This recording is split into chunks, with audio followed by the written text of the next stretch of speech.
District of Conservation is sponsored by the Committee for a Constructive Tomorrow, CFACT. To learn more about our sponsor, head over to cfact.org. Thank you so much for listening to the program.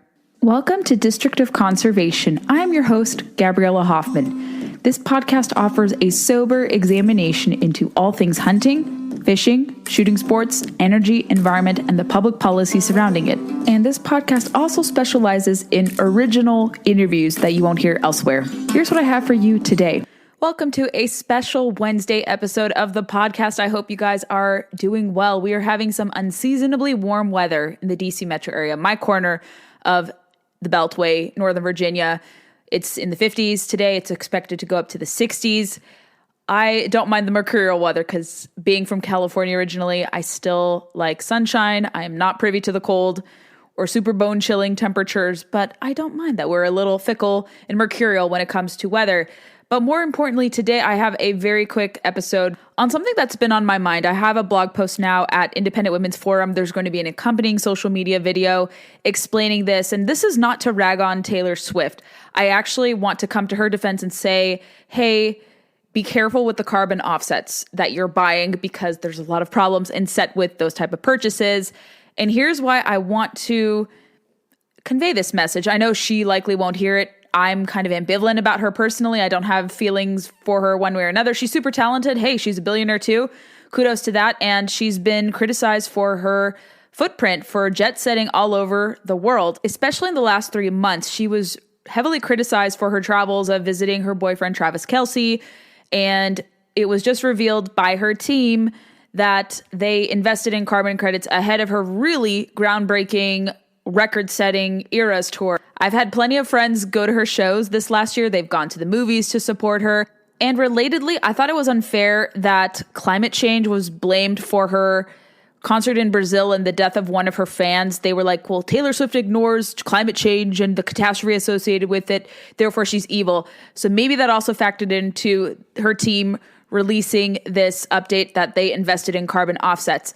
But let's go over what this story is. And again, if you need to refer to any source material, check out my blog at Independent Women's Forum today called Taylor Swift Shouldn't Sully Her Reputation with Problematic Carbon Offsets.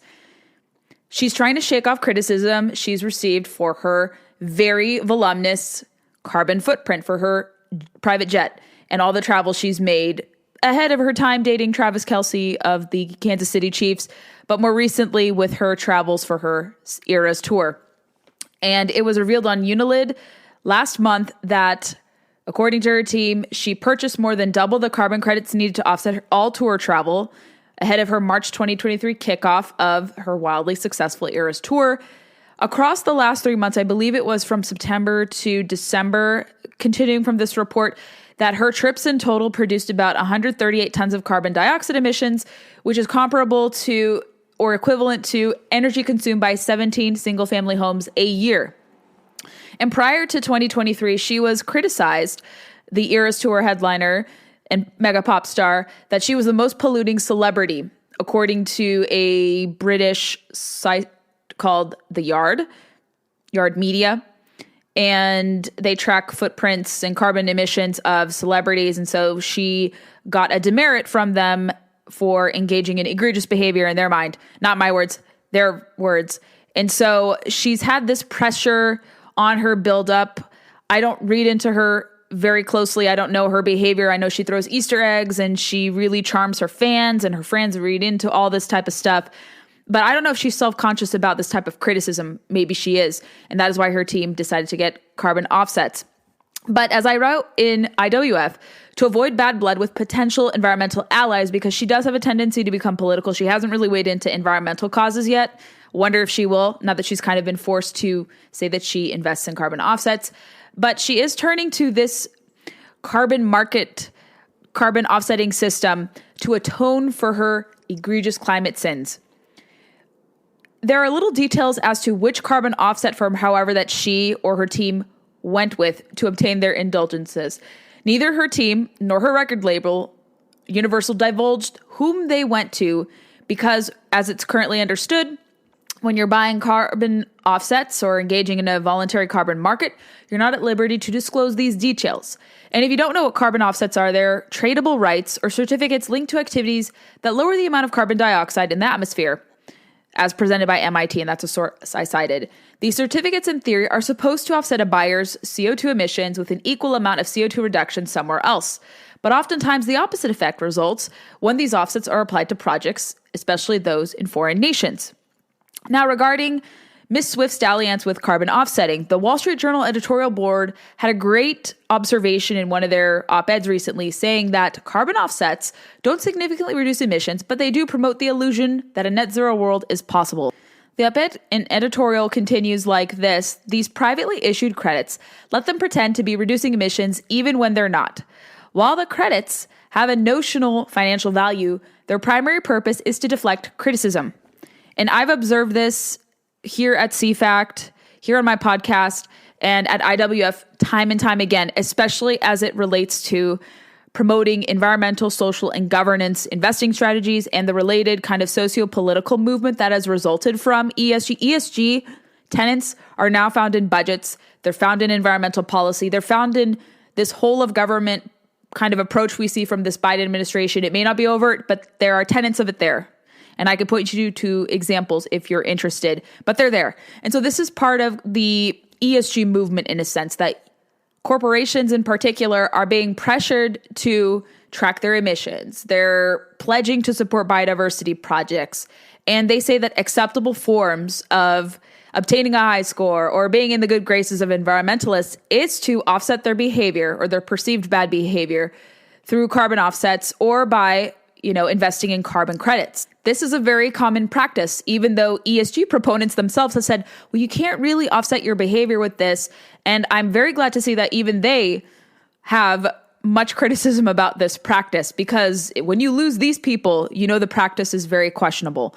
So it's not just coming from conservatives, Republicans, oil and gas people who work in energy, criticism of carbon offsetting. This is also coming from people on the preservationist left.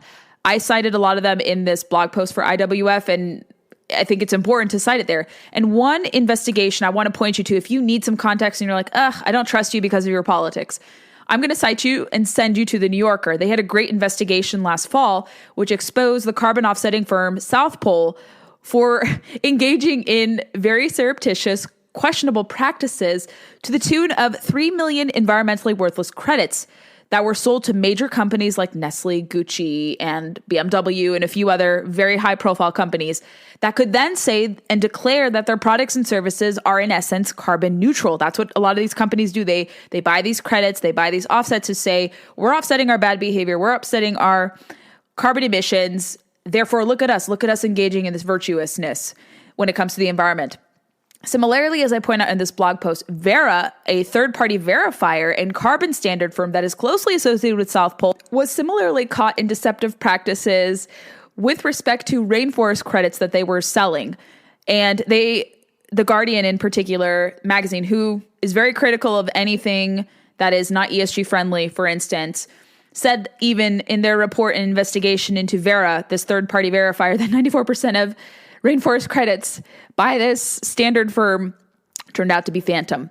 And another study that I've linked to in the article found that only 12% of offset projects constitute real emissions reductions. And another investigation by The Guardian found that 78% of carbon offsetting projects are considered junk. That's not reassuring, y'all. That's pretty damning with respect to this.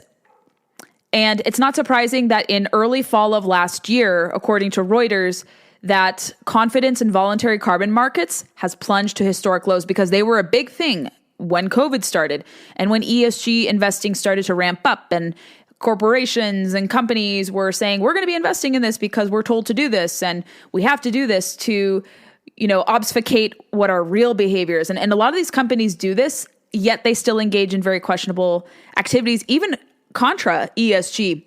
Some of these companies, I think some chocolate companies I've reported, engage in some questionable human rights practices, or they service labor from questionable sources. We talk about EVs, we talk about clean energy projects, a lot of those solar panels, and rare earth elements. They're sourced by child labor abroad in third world countries that have horrible environmental track records, horrible human rights record. They can't hide behind ESG, because when you look into ESG and you say, okay, maybe let's give this framework some benefit of the doubt. Let's see if it works. They don't even follow and adhere to ESG themselves. It's just so funny when these companies buy carbon credits. Oftentimes it's to inflate their image and say, like, look at us, we're virtuous. And then they also game the ESG accounting system to give the appearance that they've bought into this message, and then they're found out to have obtained high ESG scores by gaming the system, paying a lot of money, on average $500,000 to obtain really high, really good so-called ESG scores.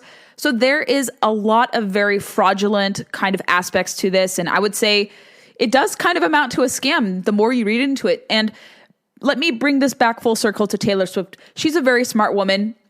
Smart businesswoman. I don't care what you think of her, personally speaking. Like I said, I'm very ambivalent about her. I don't have strong feelings one way or another. She makes some good music.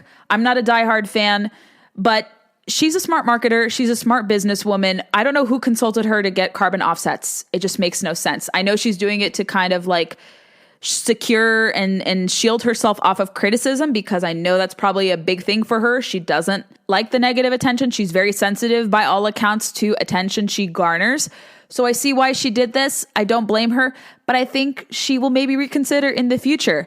If she really wants to, let's say, have a positive impact on the environment without appearing like a virtue signaler or giving an image that she's caring of the environment, but it turns out that the offsetting that she did doesn't really have a measurable impact, or that the environment worsened, or certain projects worsened environmentally speaking, when these carbon offsets turned out to be phantom or fake. So if she really wants to, let's say, better the environment, put her money where her mouth is, she's very philanthropic. She supports a lot of good causes. A lot of causes I don't support either, politically speaking. But when it comes to, let's say, like lunches and charitable causes, in local communities and food banks, that's great. And so maybe she can find something non-controversial in the environmental front. I think the National Park Foundation, she really wants to be privy to donate somewhere. People love the National Park Foundation, bipartisan support for national parks. She could look to support non-controversial, true conservation causes. I don't think she hunts and fishes. I know she likes eating meat, but if she really wanted to support groups that are not imperiling biodiversity, that are bettering the environment while also bolstering wildlife numbers, she should look to hunting and fishing group. Why not? They're the biggest funders of conservation in the United States, but I doubt her team would have her do that. I don't think she predicts in these activities, but there are plenty of non-controversial environmental conservation causes, maybe outside of the National Park Foundation, she could support. But I think her team will come to regret the carbon offset stuff and relinquish on that when this carbon marketplace starts to tumble and fall, much like ESG is. But this pop star shouldn't have to seek the approval of the public. She has defied convention time and time again. So why is she following the crowd with respect to carbon offsets? She's a smart woman. She doesn't need to do this. She doesn't need to follow the crowd. She's broken records, done unimaginable things in re-recording her music, and then breaking records across these re-records, streaming, movies, tour, and the like. She could definitely forge her own path when it comes to environmental stewardship. I doubt this podcast will get on her radar, but I hope she has good advisors who can tell her, hey, you don't need to do this. You can be philanthropic elsewhere, support great causes that will not alienate your fan base or put you and subject you into further scrutiny from the public. That's kind of my view into this. What do you guys think about carbon offsets? Should Taylor Swift be guilted into using them? Should she continue to use them? I would love to hear your thoughts. Thanks for listening to District of Conservation. If you enjoyed what you heard today, go leave us some reviews on Apple and Spotify or wherever podcasts are played. Your feedback will help us reach more people, and I love to know what is on your mind after each episode. Be sure to follow us on Facebook, Instagram, and Twitter to never miss a beat or a guest announcement, because that is our way of updating all of you listeners, and we have just hit 1,000 followers on Instagram for the podcast account. Thank you very much. And if you have any guest suggestions or topics you want to hear on the show, I am all ears. I would love to hear your feedback there. Thanks for listening, and stay tuned for the next episode.